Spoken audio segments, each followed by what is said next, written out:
ठीक है।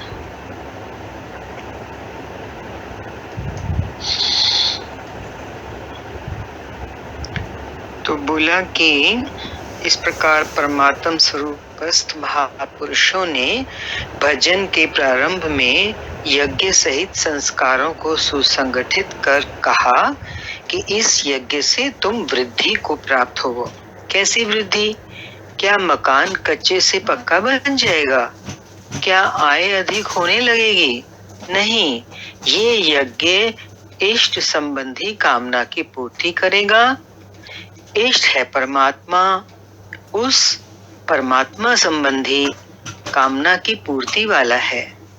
प्रश्न स्वाभाविक है कि यज्ञ सीधे ही उस परमात्मा की प्राप्ति करा देगा या क्रम क्रम से चलकर। श्लोक नंबर 11। देवान् भावयतानेन ते देवा भावयन्तु वः परस्परं भावयन्तः श्रेयः परमवाप्स्यथ। इस यज्ञ द्वारा देवताओं की उन्नति करो। देवताओं की उन्नति माना दैवी संपत्ति की वृद्धि करो, सात्विक गुणों की वृद्धि करो। वे देवता लोग तुम लोगों की उन्नति करेंगे। वे देवता लोग मीन्स दैवी संपत्ति, अच्छे अच्छे गुण, अच्छी आदतें, तो उनसे तो उन्नति होती है। वास्तविक उन्नति वही है जब हम विकसित होते हैं, हम सुधरते हैं। इस प्रकार आपस में वृद्धि करते हुए परम श्रेय, परस्परस वृद्धि करेंगे तो किसको प्राप्त होंगे? परम श्रेय। परम श्रेय मीन्स परमेश्वर को इस प्रकार आपस में वृद्धि करते हुए परम श्रेय, जिसके बाद कुछ भी पाना शेष ना रहे, ऐसे परम कल्याण को प्राप्त हो जाओगे। वो प्राप्ति होगी जिसके बाद जिसके प्राप्त करने के बाद कुछ भी प्राप्त करने जैसा बाकी बचता ही नहीं है। अब ज्यों-ज्यों हम यज्ञ में प्रवेश करेंगे, ऊपर हुआ था ना क्रम क्रम से चल के हम बढ़ेंगे इस रास्ते पर। ज्यों-ज्यों हम यज्ञ में प्रवेश करेंगे, आगे बढ़ेंगे, आगे यज्ञ का अर्थ होगा आराधना की वृद्धि। जैसे जैसे आगे बढ़ते जाएंगे यज्ञ में, तो इसका मतलब है आराधना की विधि। मतलब आराधना का हमने एक सामान्य सा मीनिंग समझा हुआ है, पूजा पाठ, लेकिन यहाँ पर आराधना की विधि, यज्ञ का क्या मतलब है? वो विधि, वो युक्ति जिससे हमारी वो आराधना हो, वास्तविक आराधना। असली आराधना तो देखो भगवान की प्रार्थना करते हैं ना, तो आराधना करें तो हमें क्या मिले? भगवान मिले, तो उसके लिए विधि है। तो जैसे जैसे हम यज्ञ में प्रवेश करेंगे, वैसे वैसे हृदय देश में दैवी संपद अर्जित होती चली जाएगी। मेन तो बात यही है ना, आगे बढ़ना मना दैवी संपद का बढ़ते जाना। परम देव एकमात्र परमात्मा है। उस परम देव में प्रवेश दिला देने वाली जो संपद है, माना अंतःकरण की जो सजातीय प्रवृत्ति है, उसी को दैवी संपद कहते हैं। और खोल के बताया कि परमात्मा हमारे एकमात्र लक्ष्य है और उसमें प्रवेश दिलाने वाली जो संपदा है, जो हमारे लिए एक साधन है, जो हमारी संपत्ति एक तरीके से, वो क्या है? वो है सजातीय प्रवृत्ति। सजातीय वृत्तियां और विजातीय प्रवृत्तियां, पांडव और कौरव, उनके बीच का ही तो युद्ध है ना।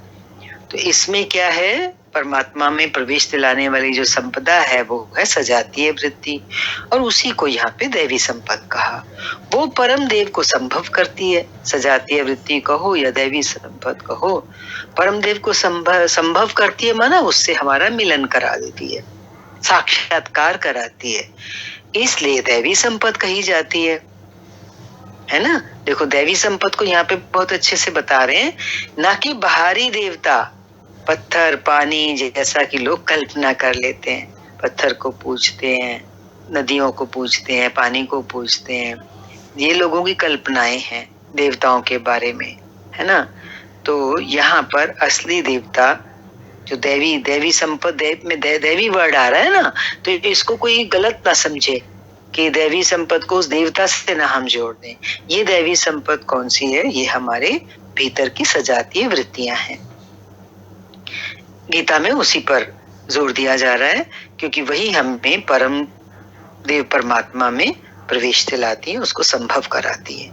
योगेश्वर श्री कृष्ण के शब्दों में उनका कोई अस्तित्व नहीं है। किनका? ये बाहरी देवता जो है, पहले भी आ चुका है, आगे भी है। कई बार भगवान कृष्ण ने इंगित किया है ये बाहरी देवी देवताओं की तरफ और अपना विचार रखा है कि ऐसा कोई बाहरी देवताओं का अस्तित्व ही नहीं है।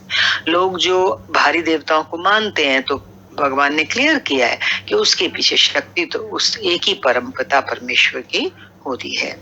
आगे कहते हैं श्लोक नंबर 12, इष्टान भोगान हि वो देवा दासयन्ते यज्ञ भावितः तैर्दत्तान् प्रदायेभ्यो यो भुङ्क्ते स्तेन एव सः।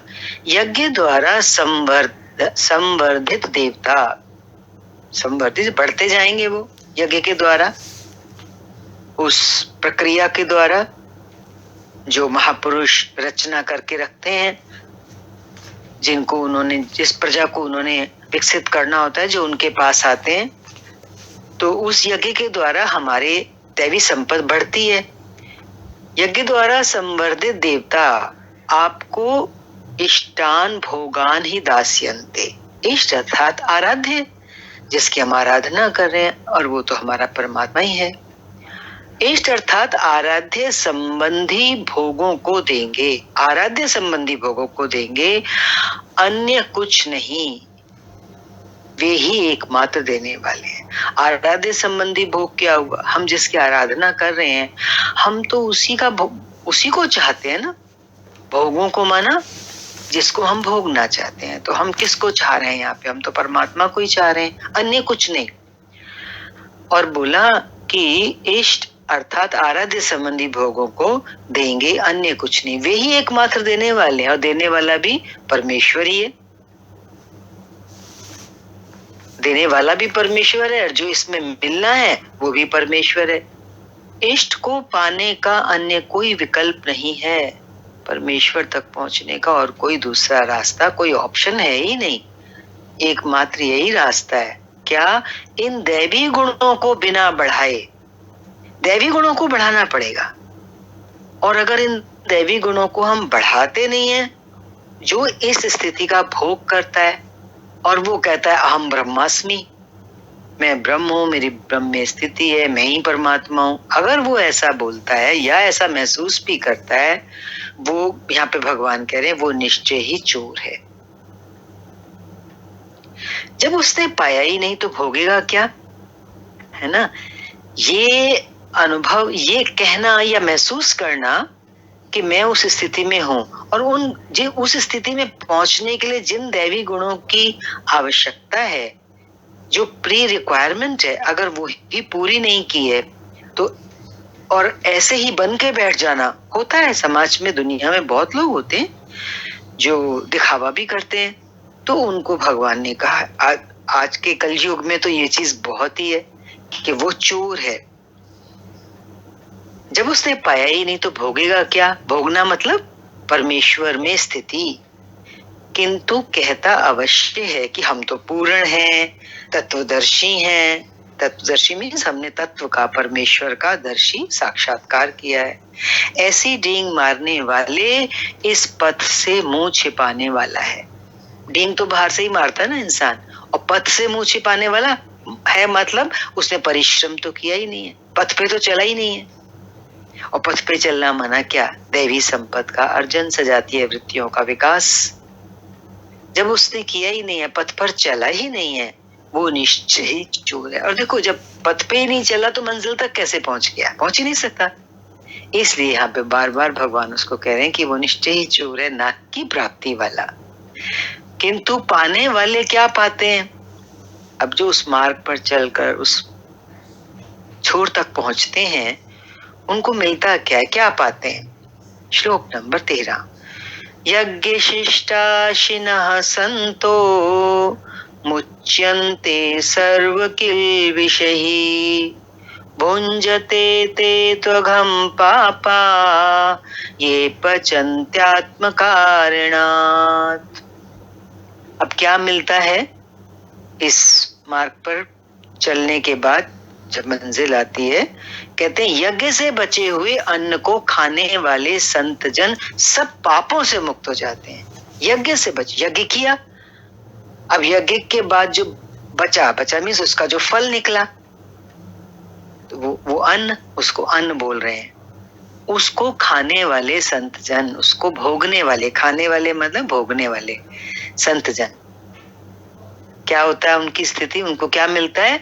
वो सब पापों से मुक्त हो जाते हैं। बहुत सुंदर बात है। दैवी संपत्ति की वृद्धि करते करते परिणाम में प्राप्ति काल ही पूर्ति काल है। दैवी संपत्ति को बढ़ाते गए और उसका परिणाम क्या हुआ? जो भी प्राप्त हुआ, पूर्णतया दैवी संपत्ति जब विकसित हो गई और वो जो काल आया वही पूर्ति काल है। प्राप्ति काल ही पूर्ति काल है।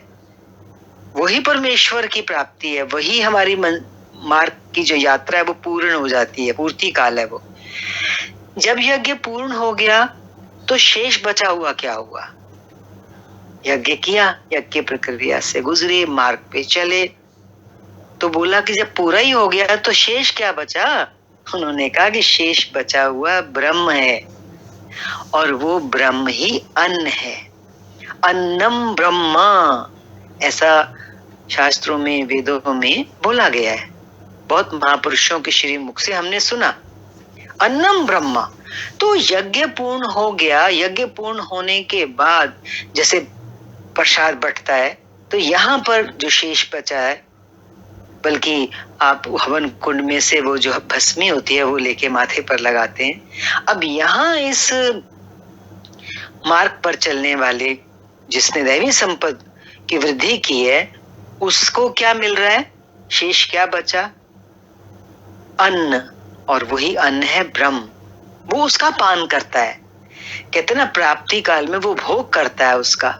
तो भोग करना वाला क्या? जैसे हम किसी अन्न को का भोग लगाते हैं, तो यहाँ पर ब्रह्म ही अन्न है, माना उसकी स्थिति ब्रह्म में हो जाती है। शेष जो बचा वो क्या बचा? ब्रह्म बचा। हम बार बार जोर दे रहे हैं इस बात के ऊपर। इसी को श्री कृष्ण ने दूसरे शब्दों में कहा, यज्ञ शिष्टा अमृत भुजो यान्ति ब्रह्म सनातनम। मना यज्ञ जिसकी सृष्टि करता है, उस अशन का पान करने वाला ब्रह्म में प्रविष्ट हो जाता है। यज्ञ जिसकी सृष्टि करता है, यज्ञ किसकी सृष्टि करता है? यज्ञ किसको बना? सृष्टि करना मीन्स कुछ रचना, कुछ बनाना। तो नेचुरली इस यज्ञ से तो क्या सृष्ट होने वाला है? ब्रह्म।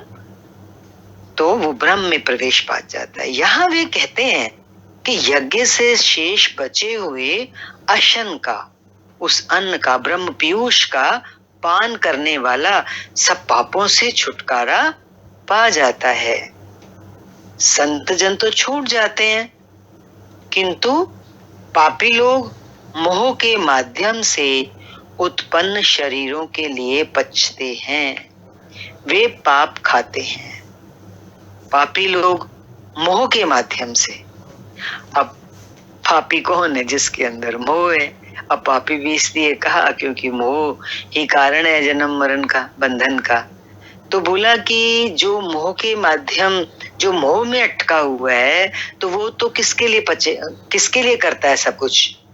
यहाँ पे तो यज्ञ जो कर रहा है, जो दैवी संपत्ति का अर्जन कर रहा है, वो तो अपने कल्याण स्वरूप परमेश्वर से एक होने के लिए कर रहा है। लेकिन जिसके अंदर मोह है, वो तो मोह के माध्यम से उत्पन्न शरीरों के लिए पचते हैं। वो तो अपने शरीर के लिए, अपने वालों के लिए पचते हैं, उन्हीं का ही सोचते हैं, बदले में कुछ चाहते हैं, तो वे पाप खाते हैं। वे उन्होंने भजन भी किया। ऐसे भी बहुत लोग हैं जिस मार्ग पर चलते हैं, भजन भी करते हैं, आराधना को समझा भी, आगे भी बढ़े, अग्रसर भी हुए, किंतु बदले में एक मीठी सी चाह पैदा हो गई के शरीर के लिए और शरीर के संबंधों के लिए को लेकर कुछ मिले। ये तो बहुत देखा होगा। एक मंदिर भी जाएगा इंसान तो मन में धारण करके जाता है मेरी ये कामना पूरी हो जाए। वहां माथा टेकेगा तो कुछ मन में इच्छा होती है, कामना होती है, मेरी भगवान ये बात पूरी कर दो। तो आराधना भजन, दुनिया में बहुत लोग इस बात को समझ भी लेते हैं, इस मार्ग पे चलते भी हैं, लेकिन कहीं वो जो मीठी सी चाह अंदर होती है तो कह रहे हैं भगवान उसे मिल तो जाएगा, क्योंकि भगवान की शरण में आया है, उस रास्ते पे चल रहा है, कुछ मांगेगा तो मिल तो जाएगा, किंतु उतने भोग के पश्चात वो अपने को वहीं खड़ा पाएगा। तो ये तो घाटे का सौदा हो गया। जो चाहा वो मिल तो गया, उसको भोग भी लिया। होता है ना, बहुत से लोग कहते हैं भगवान मेरे को बेटा हो जाए, भगवान मुझे धन मिल जाए, तो मिल जाता है लोगों को, लेकिन क्योंकि सौदा कर लिया तो उसके बाद क्या हुआ, वो अपने को वहीं खड़ा पाएगा जहां से चलना प्रारंभ किया था। क्या खड़ा पाएगा? देखो वही, हम तो वही कहते हैं बार बार, आवागमन से तो नहीं छूटा ना, जन्म मरण से। जहां से चलना प्रारंभ किया था वहीं अपने को खड़ा पाएगा। इससे बड़ी क्षति, इससे बड़ा नुकसान क्या होगा? जब शरीर नश्वर है, नाशवान है, तो इसके सुख भोग कब तक साथ देंगे? ये तो हमारी नासमझी है ना, कि इतने ऊंचे रास्ते पर भी चलें, इतना ऊंचा ज्ञान भी हमें मिले और फिर हम सौदा कच्चा कर लें। तो जब शरीर, हमारा शरीर ही रहने वाला नहीं है, तो इससे जुड़े हुए जो हम सुख भोग मांग लेते हैं भगवान के रास्ते आने के बाद भी, तो वो सुख भोग भी हमारे साथ कब तक रहेंगे जब ये शरीर ही नहीं रहना हमारे साथ। तो वे लोग आराधना तो करते हैं किंतु बदले में पाप ही खाते हैं। जैसे ऊपर बोला ना, वो शेष बचा हुआ ब्रह्म है जो सजातीय वृत्तियों की वृद्धि करता है, दैवी संपत्ति की, तो उसका जब यज्ञ पूर्ण हो जाता है तो शेष बचा हुआ क्या मिलता है उसको? क्या भोग मिलता है उसको? ब्रह्म मिलता है ना, ये बताया था ऊपर। और यहाँ पर उसने क्योंकि सौदा कर लिया, सुख भोग कर लिए, बदले में मांग लिए, तो बदले में क्या मिला उसको? जो उसने आराधना की, जो सुख भोग मांगे, सांसारिक सुख भोग भोगे ना उसने, तो वो बदले में पाप ही खाता है ऐसा इंसान। तो आगे बता रहे हैं कि नष्ट तो नहीं होगा ये व्यक्ति जो है, चलते चलते साधक नष्ट तो नहीं होगा, किंतु आगे नहीं बढ़ेगा। माना जहां है वहीं रह जाएगा, क्योंकि तपस्या और साधना तो कोई एक जन्म की होती नहीं है, जन्मों से चली आ रही होती है। इसलिए बहुत से लोगों को अनंत जन्म लग जाते हैं इस काम को पूरा करने में। तो नष्ट तो नहीं होगा, माना जहां तक साधना की थी वहां तक तो उसकी बनी रहेगी, कमाई तो बनी रहेगी, लेकिन आगे नहीं बढ़ा, किंतु आगे नहीं बढ़ेगा।